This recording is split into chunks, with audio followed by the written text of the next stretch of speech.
اسلامی تحریکات عہد جدید میں، جس کا کورس کوڈ ہے 1908 اور اس کا یونٹ نمبر 6، ہم پڑھیں گے جہادی و مزاحمتی اسلامی تحریکات کے بارے میں، افغانستان کی جہادی تحریکات، ارکان حماس اور مورو لبریشن فرنٹ کے بارے میں۔ شروع کرنے سے پہلے اگر آپ نیو ہیں میرے چینل پر تو سبسکرائب کر دیں، اگر میری ویڈیوز پسند آئے تو اسے لائک بھی کر دیں تاکہ میرے ہر نئے آنے والی ویڈیو سے آپ لوگ مستفید ہو سکیں۔ تو یونٹ 6 کا پوائنٹ 1 ہے افغانستان میں تحریک اسلامی کا پس منظر۔ دوسری عالمگیر جنگ کے بعد روس اور اس کے زیر اثر اشتراکی حکومتوں کے قیام کے عالمگیر اثرات مرتب ہوئے۔ کوریا سے کیوبا تک کے علاقوں میں ترقی پسندانہ بیداری کے رجحانات میں اضافہ ہوا۔ ہر قسم کے جبر و استحصال سے نجات پانے کے لیے آزاد پسند تحریکوں نے فروغ پایا اور ہر طرف سے سرمایہ داری، مذہبی انتہا پسندی، راسخ العقیدگی کے خلاف منظم کوششیں شروع ہوئیں۔ افغانستان میں حسب روایت مذہبی معاشرے میں اشتراکی رجحانات اور ترقی پسندانہ خیالات سرایت کرنے لگے۔ بعد ازاں روس کے ساتھ افغانستان کے براہ راست تعلقات کے دوران تعلیمی اور ثقافتی تبادلوں سے نوجوان اور تعلیم یافتہ نسل کے لیے ان نظریات سے استفادہ کرنا بڑی حد تک آسان ہو گیا اور نوجوانوں کے اندر اشتراکی نظریات بڑی تیزی سے پھیلنے لگے۔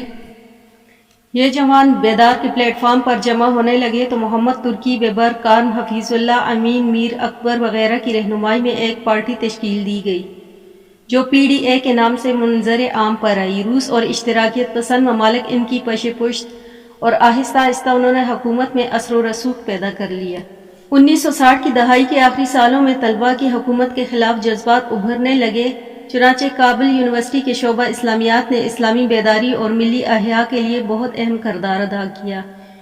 یونیورسٹی کے اساتذہ اسلامی تحریکات خصوصاً اخوان المسلمین کے فکر سے بہت متاثر تھے اور ان میں سے بعض تعلیم بھی حاصل کر رہے تھے۔ چنانچہ کابل یونیورسٹی میں پروفیسر برہان الدین ربانی کی قیادت میں اخوان کی شاخ وجود میں آئی۔ 1972 میں اس کی تاسیس ہوئی اور اس نے طلباء کے اندر اسلامی شعور پیدا کیا اور اشتراکیت کے مقابلہ کی اور اس کے ساتھ ساتھ حکومتی اقدامات کے خلاف آواز بلند کرنا شروع کی۔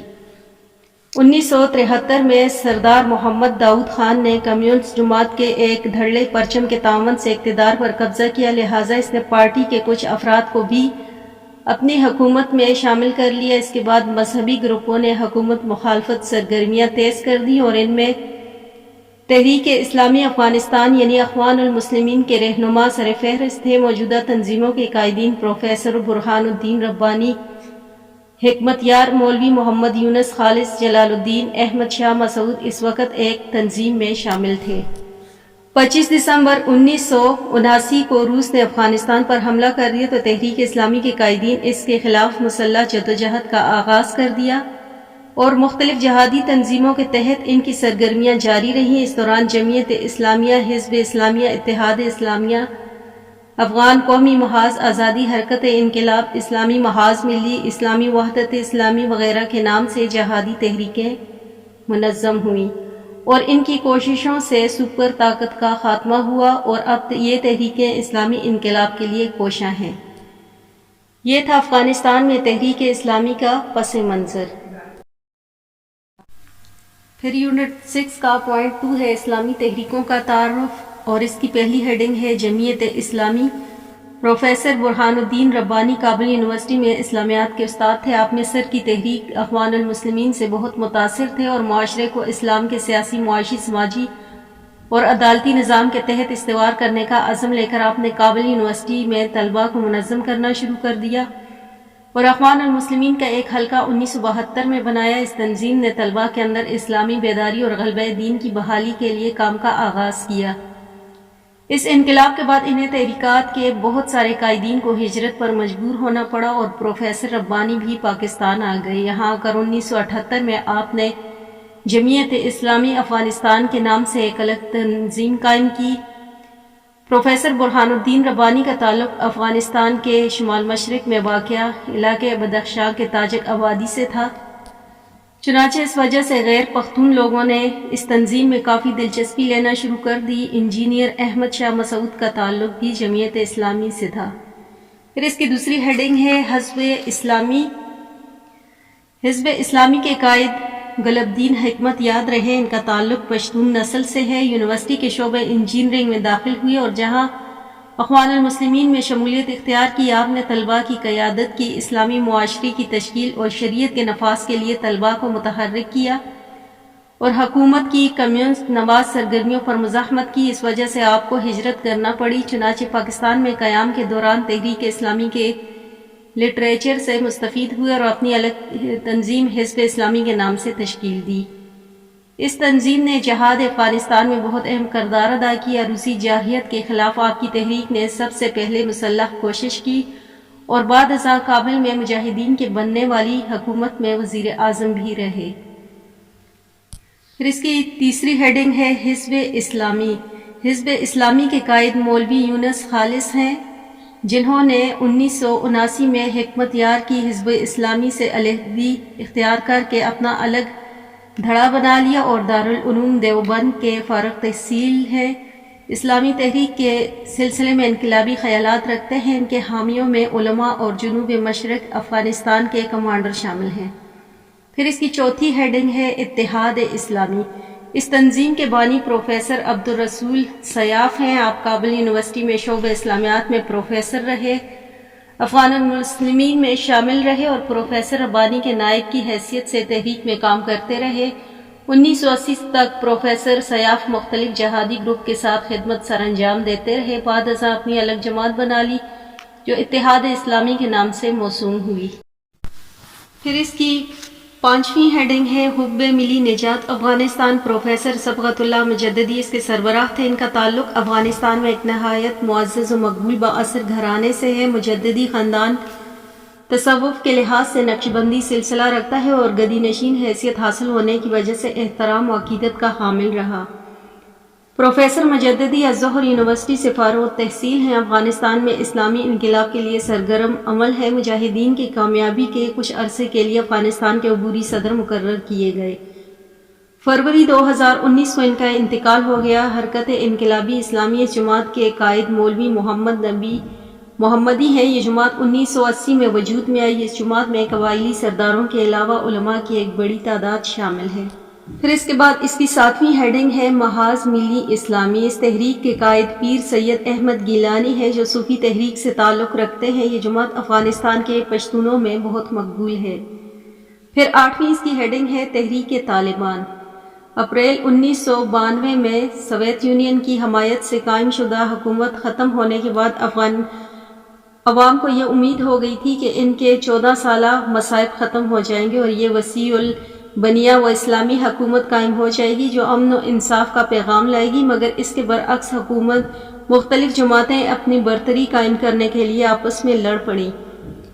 دارالحکومت کابل 4 سال تک محاصرے کی حالت میں رہا۔ بعض علاقائی لیڈروں نے سارے ملک بالخصوص قندھار میں مسلح جتھے بنا کر قتل و غارت گیری شروع کر دی۔ چوری بدعنوانی عام ہو گئی، سڑکیں بند ہو گئیں، خواتین کو بے آبرو کر کے ہلاک کر دیا گیا۔ اس صورتحال میں دینی مدارس کے بعض طلباء نے فیصلہ کیا کہ اس عفریت کا مقابلہ کیا جائے اور صوبہ قندھار کے عوام کو مشکلات کم کی جائیں۔ چنانچہ دینی مدارس کے یہ طلباء جو مختلف جہادی تنظیموں کے ساتھ وابستہ تھے، جہاد کے بعد اپنے اپنے تعلیمی پروگرام میں شریک ہو گئے، مگر ان جماعتوں کے باہمی کشمکش حد سے بڑھ گئی تو انہوں نے اس کے خلاف کوششوں کا آغاز کیا۔ اس کا اولین مرکز صوبہ قندھار تھا۔ بلا عمر اس تحریک کے قائد کے طور پر آغاز کیا گیا اور پھر آہستہ آہستہ اپنے نظریات اور کام کی بدولت پورے افغانستان میں تحریک طالبان کا آغاز ہو گیا۔ طالبان کی سب سے بڑی قائد محمد عمر تھے جنہیں امیر المؤمنین کا لقب دیا گیا۔ سب سے زیادہ بااختیار ادارہ شورا تھا جو قندھار میں تھا۔ اس کی صدارت بلا عمر کرتے تھے۔ کابل میں ایک 6 رکنی شورا حکومت بھی تھی۔ اس میں طالبان کی حکومت ختم کر دی گئی۔ امریکہ میں فوجیں افغانستان میں داخل ہو گئیں اور تحریک طالبان پر پابندی لگا دی گئی۔ پھر اگر اس تحریک طالبان کے منشور و مقاصد کی بات کریں تو نمبر 1 ہے امن و قیام و فتنہ فساد کا خاتمہ۔ نمبر 2 ہے مختلف تنظیموں اور گروہوں کو غیر مسلح کرنا۔ نمبر 3 ہے اسلامی شعائر کی پابندی۔ نمبر 4 ہے شریعت اسلامیہ کا نفاذ۔ 5 ہے شرعی سزاؤں کا نفاذ۔ 6 ہے خواتین کے لیے چار دیواری اور چادر کا انتظام کرنا، 7 ہے افغانستان کو بدعنوانی مغرب پرست لیڈروں سے نجات دلانا۔ تحریک طالبان نے بڑے قلیل عرصے میں پورے افغانستان میں امن امان قائم کیا، البتہ بعض مقامات پر انہیں مزاحمت کا سامنا کرنا پڑا۔ شریعت اسلامی کے نفاذ میں بھی تحریک نے پہل کی، عوام نے تحریک کا بھرپور ساتھ دیا۔ اب بھی افغانستان کے 80% سے زائد علاقے پر تحریک طالبان کی حکومت قائم ہے۔ یہ تھا اسلامی تحریکوں کا تعارف، اور اب ہم یونٹ 6 کا پوائنٹ 3 پڑھیں گے، تحریک جہاد آزادی اراکان۔ اراکان کے شمال مغرب میں بنگلہ دیش اور مشرق میں برما ہے۔ اس کا آبادی 40 لاکھ اور رقبہ 51,800 مربع کلومیٹر ہے۔ 80% مسلمان ہیں، جبکہ دیگر اقلیتوں میں بدھ نمایاں ہیں اور ایک قلیل تعداد میں ہندو عیسائی بھی آباد ہیں۔ یہ برما کی 14ویں اور مغربی ریاست ہے۔ یہ خطہ زراعت، قیمتی معدنیات، چاول اور مچھلی کی پیداوار کے لحاظ سے معروف اور اہم بندرگاہ ہے۔ مجموعی طور پر برما میں مسلمان 15 سے 18% تک ہیں۔ اراکان روہنگیا مسلمانوں کا اکثریتی علاقہ ہے۔ اراکان کا برما سے براہ راست زمینی رابطہ ہے۔ بنگلہ دیش کے ساتھ اس کا 176 میل لمبی طویل آبی و زمینی سرحد ملتی ہے۔ اراکان کے مسلمان روہنگیا کہلاتے ہیں۔ یہ لفظ اراکان کے قدیم نام روینگ سے ماخوذ ہے۔ عرب ظہور اسلام سے قبل ہی خط روینگ سے نجومی واقف تھے۔ مشہور مورخ آر.بی. اسمارٹ کے مطابق اراکان کے جنوبی میں رحمبری کی بندرگاہ ابتدائی زمانے کے عرب جہاز سانوں کے لیے ایک مانوس نام تھا۔ عرب میں خطے میں 8ویں صدی عیسوی میں پہلی مرتبہ پہنچے۔ عرب تاجروں کے ذریعے یہاں اسلام پہنچا۔ 13 صدی عیسوی تک آسام سے ملایا تک جگہ جگہ مسجدیں وجود میں آئیں۔ مسلمان شاہ نے گورنر بنگال ناصر الدین شاہ کی مدد سے مسلم مملکت اراکان 1430 میں قائم کی۔ یہ اراکان کا بدھ راجہ تھا جو مسلمان ہو گیا تھا۔ اس طرح مرو کے شاہی سلسلے کی بنیاد رکھی گئی۔ 48 مسلمان حکمرانوں نے یہاں 350 سال حکومت کی۔ مسلمانوں اور مغبت کشمکش سے فائدہ اٹھاتے ہوئے برمی راجہ اور بودوپیا نے اراکان میں 1784 میں قبضہ کر لیا۔ 1885 میں برطانیہ نے برما پر قبضہ کر کے اسے بر اعظم میں شامل کر لیا۔ جنگ عظیم دوئم میں جاپان نے برما پر قبضہ کر لیا۔ 1942 میں بدھوں کی معتصب جماعت تھاکن نے اوچوکھائی کی قیادت میں 1 لاکھ مسلمانوں کو شہید کر دیا، جبکہ لاکھ مسلمان بے گھر ہو گئے۔ 10 مئی 1942 کو برتھی ڈونگ اور مونگڈو کے علاقے میں مسلمانوں نے مزاحمت کر کے اپنی حکومتیں قائم کرنے کا اعلان کیا۔ 1948 میں برما آزاد ہو گیا اور اراکان کا علاقہ بھی برما میں شامل کر لیا گیا اور مسلمانوں پر ظلم و ستم کا سلسلہ شروع ہو گیا۔ 1956 میں 15,000 مسلمانوں کو جبراً برما سے نکال دیا گیا۔ آئے دن مظالم سے تنگ آ کر روہنگیا مسلمانوں نے مجاہد تحریک کا خاتمہ کر دیا۔ 1962 میں جنرل فیون نے مارشل لا نافذ کر کے اشتراکی نظام کے نفاذ کی کوشش کی۔ اس دوران حج اور قربانی پر پابندی عائد کر دی۔ قرآن اور اسلامی لٹریچر کی اشاعت ممنوع ٹھہری۔ نماز پڑھنا ایک جرم بن گیا اور نصاب تعلیم سے اسلامی تعلیمات خارج کر دی گئی اور اردو پر پابندی لگا دی گئی۔ تمام اردو اخبارات و جرائد بند کر دیے گئے۔ پھر اس کی ہیڈنگ ہے اراکان میں جہاد اور حریت کی تحریکیں۔ ان مشکل حالات میں اراکانی مسلمانوں نے جہاد کا آغاز کیا اور برمی حکومت کی ظلم و بربریت کے خلاف منظم تحریک کا آغاز کیا۔ اس وقت مجاہدین کی کئی تنظیمیں متحرک ہیں، جن میں مندرجہ ذیل اہم ہیں: Arakan Rohingya Islamic Front, Rohingya salt party organisation, اتحاد المجاہدین اراکان، روہنگیا جمعیت العلماء، حرکت جہاد اسلامی، دعوت جہاد اسلامی، روہنگیا مجاہدین اراکان وغیرہ۔ 2 بڑی تنظیمیں نمایاں ہیں، ایک روہنگیا سالٹ پارٹی آرگنائزیشن اور دوسری حرکت الجہاد الاسلامی اراکان۔ RSO کے سربراہ ڈاکٹر محمد یونس، ان کا ترجمان ماہنامہ نصاف ہے، جبکہ حرکت الجہاد الاسلامی کے سربراہ مولانا عبدالقدوس مجاہد ہیں اور ان کا ترجمان ماہنامہ الرباط ہے۔ یہ تنظیمیں دعوت دین اور سماجی و رفاہی خدمات کی بنیاد پر کام کر رہی ہیں۔ RSO نے حکومت کے بدترین مظالم اور نسل کشی کو دیکھتے ہوئے مسلح جہاد کا آغاز کر دیا۔ روہنگیا سالٹ پارٹی آرگنائزیشن کے صدر ڈاکٹر محمد یونس کہتے ہیں، کہ ہماری تمام تر توقعات اور امیدیں صرف اور صرف اللہ کی ذات سے وابستہ ہیں، وہی ہمیں اس جہاد میں کامیابی عطا کر سکتا ہے۔ جہاد کا سلسلہ جاری رہے گا آخری سانس اور آخری گولی تک۔ پھر اس کے بعد یونٹ 6 کا پوائنٹ 4 ہے تحریک حماس۔ اب ہم تحریک حماس کی بات کریں تو پہلی جنگ عظیم میں ترکوں کو شکست ہوئی۔ برطانوی فوج نے 1918 میں فلسطین پر قبضہ کر لیا۔ یہود نے برطانوی حکومت سے ساز باز کر رکھی تھی، چنانچہ ایک طے شدہ منصوبے کے تحت دنیا بھر سے یہودی فلسطین میں آباد ہو گئے اور 1948 میں یہود نے اسرائیل کے نام سے ملک قیام کیا اور سرزمین فلسطین کے 18% علاقے پر زبردستی قبضہ کر لیا۔ عظیم تر اسرائیل کے منصوبے کے مطابق ان یہودیوں نے اسرائیلی ریاست قائم کی، بلکہ اپنی سرحدوں پر ایسی ریاستیں قائم کرنے میں کامیاب ہو گئے جو کمزور بھی تھی اور سیکولر اور قوم پرست ذہن کی حامل تھیں۔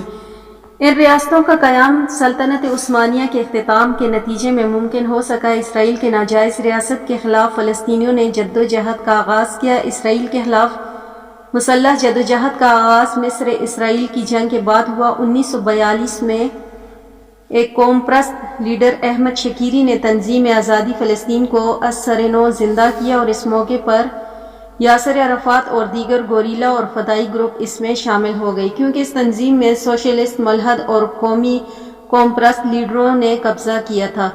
بہت جلد ہی یہ تنظیم فکری اختلافات کے سبب کئی گروپوں میں تقسیم ہو گئی۔ اس میں ایک گروپ الفتح کے نام سے، جن کے قائد یاسر عرفات تھے، آزادی فلسطین کا دم بھرنے لگے۔ یاسر عرفات اپنے دیرینہ موقف سے رجوع کر لیا اور اب اسرائیلی کے اندر ہی خود مختاری کی بات کرنے لگے۔ اس صورتحال میں فلسطینی نوجوانوں کے اندر جذبہ جہاد اور شوق و شہادت کا جذبہ پیدا کرنے والی شخصیت شیخ احمد یاسین کی نمودار ہوئی، جنہوں نے معذور ہونے کے باوجود ہمت اور خوددار ہونے کا ثبوت دیا اور تحریک حماس کی بنیاد رکھی۔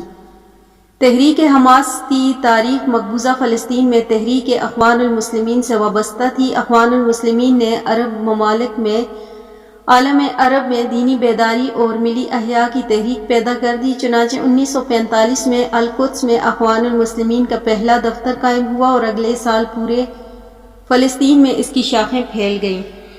1948 سے 1967 تک اخوان خاموشی سے ایک اخلاقی تربیت اور سماجی خدمات میں سرگرم عمل رہے۔ یہی وہ دور تھا جب تنظیم آزادی فلسطین نے اپنی سرگرمیاں دکھائیں اور کئی فلسطینی مسلح گروہ وجود میں آئے اور یہودی سازشیں کامیاب ہوئیں کہ تحریک فلسطین کے کئی گروپوں میں تقسیم کی گئی۔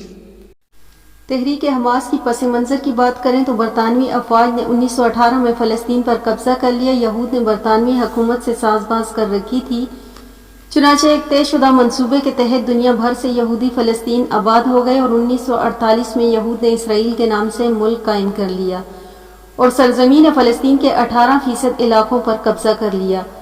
عظیم تر اسرائیل کے منصوبے کے مطابق یہودیوں نے اسرائیلی ریاست قائم کر لی، بلکہ اپنی سرحدوں پر ایسی ریاستیں قائم کرنے میں بھی کامیاب ہو گئے جو کمزور بھی تھیں اور سیکولر اور قوم پرست ذہن کی حامل تھیں۔ ان ریاستوں کا قیام سلطنت عثمانیہ کے اختتام کے نتیجے میں ممکن ہو سکا۔ اسرائیل کے ناجائز ریاست کے خلاف فلسطینیوں نے جدوجہد کا آغاز کیا۔ اسرائیل کے خلاف مسلح جدوجہد کا آغاز مصر اسرائیلی فوج جنگ کے بعد ہوا۔ 1942 میں ایک قوم پرست لیڈر احمد شکیری نے تنظیم آزادی فلسطین کو از سر نو زندہ کیا اور اس موقع پر یاسر عرفات اور دیگر گوریلا فدائی گروپ اس میں شامل ہو گئے، کیونکہ اس تنظیم پر سوشلسٹ، ملحد اور قوم پرست لیڈروں کا قبضہ تھا۔ بہت جلد یہ تنظیم فکری اختلاف کے سبب کئی گروپوں میں تقسیم ہو گئی۔ اس میں ایک گروپ الفتح کے نام سے بنا، جس کے قائد یاسر عرفات تھے۔ آزادی فلسطین کا دم بھرنے والے یاسر عرفات اپنے دیرینہ موقف سے رجوع کر لیا، اب اسرائیل کے اندر ہی خود مختاری کی بات کرنے لگے۔ اس صورتحال میں فلسطینی نوجوانوں کے اندر جذبہ جہاد اور شوق و شہادت کا جذبہ پیدا کرنے والی شخصیت شیخ احمد یاسین کی نمودار ہوئی، جنہوں نے معذور ہونے کے باوجود بلند ہمت اور خوددار ہونے کا ثبوت دیا اور تحریک حماس کی بنیاد رکھی۔ تحریک حماس کی تاریخ مقبوضہ فلسطین میں تحریک اخوان المسلمین سے وابستہ ہے۔ اخوان المسلمین نے عالم عرب میں دینی بیداری اور ملی احیاء کی تحریک پیدا کی،